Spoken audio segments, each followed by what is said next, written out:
Former President Trump and his legal team asking Judge Juan Merchan to overturn his new New York criminal conviction, due to the Supreme Court's ruling on presidential immunity. Now, does Trump's team have a leg to stand on? We'll find out. Let's bring in our pro bono legal team of Newsmax contributors, Thane Rosenbaum and Amir Benno, to break it all down. Thane, that's the guy on the left. He's a distinguished professor at Touro University and author of the book Saving Free Speech from Itself. And Amir's a constitutional law attorney and former prosecutor. So, boys, always good to have you. Let me ask you, Thane, what are the chances that Judge Merchan actually tosses the conviction? Rob, Donald Trump's lawyers are making the following argument. Are you not worried about what your grandchildren are going to say about you? Do you not worry about your legacy? You jumped the gun on a case. We came to you, Judge, before the trial, and we said the Supreme Court has decided to hear a case on immunity. They didn't have to hear the case. The fact that they are hearing the case suggests that they might conclude there is some qualified immunity. And so do you sure you want to bring this indictment and use this evidence if, in fact, it was evidence that would be deemed excluded and an indictment that you could not bring against a president because he was engaged in his core responsibilities? Don't you look ridiculous now? Save face. Dismiss the case.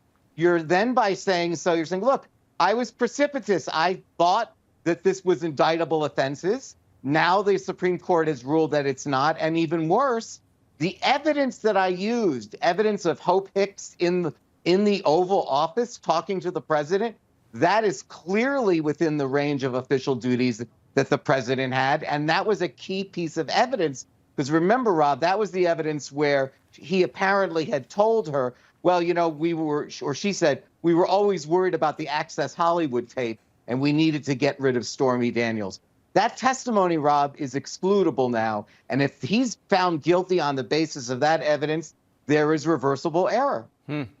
So Merchan is saying that he's going to rule on the defense's request on September 6th, and he'll sentence Trump on September 18th. But this is what was important, if such is still necessary.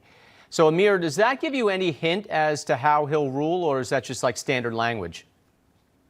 I think it is standard language, but he recognizes that the case may get tossed. And for all the reasons that Thane said, look, the prosecution had to prove that Donald Trump had a certain state of mind when he did this. And therefore, they brought in testimony about conversations that Donald Trump had with Hope Hicks. They brought out a testimony and evidence about tweets that Donald Trump sent out having to do with what they called a pressure campaign on Michael Cohen and Stormy Daniels to try to prevent them from cooperating with the DA.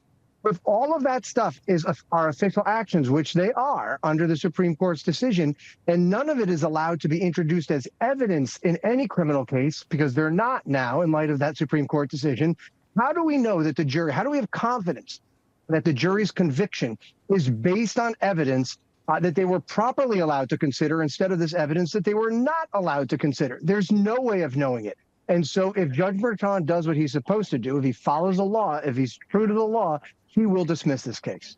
Oh, that would be huge. Let's talk briefly about the big corruption trial in New Jersey across the river that's been completely overshadowed. Senator Bob Menendez's attorneys wrapped up their closing arguments saying there's no proof beyond a reasonable doubt that Menendez accepted gold bars, a luxury car, or any other bribes in exchange for policy decisions that benefited 3 New Jersey businessmen. Thane, these public corruption cases are not as easy as they once were after the Supreme Court started winnowing down, how prosecutors could charge elected officials. Yeah, Rob, there's actually another case we're not even talking about that the Supreme Court decided just a few weeks ago. Are you ready for this one? Because you were a former public official. There's a difference between bribes and gratuities. That's right.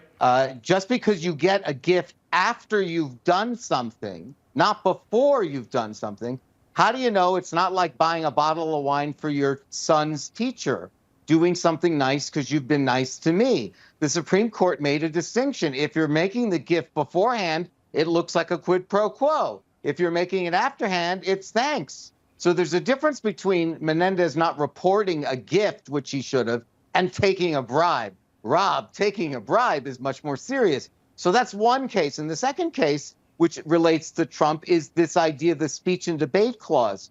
it looks a little like the immunity thing that happened with President Trump. The speech and debate clause of the Constitution says if you're a United States senator and you're engaged in the speech and debate of the business of the Senate, of the House, you can't be attacked or prosecuted for that kind of work. And Menendez is making that argument now. He's saying, hey, when I was dealing with trying to get weapons, a package for Egypt, I was involved in speech and debate. The gifts that I received, he's saying I didn't receive it. But his lawyers are saying, I don't care if he received it or not. They were given as gifts and not as bribes. And this is acceptable under the new Supreme Court ruling. Well, this is going to be really interesting how both of these play out. Thane Rosenbaum, Amir Benno. Amir, you get the next question to start next Saturday. Thank you, guys. We're just 2 days away, by the way, from the start of the Republican Party's big convention. And we'll head up to Milwaukee live. That's next. Make sure you stay tuned, by the way, tomorrow for our special coverage of the Republican National Convention with hosts Rob Schmitt and Greta Van Susteren. They are live in Milwaukee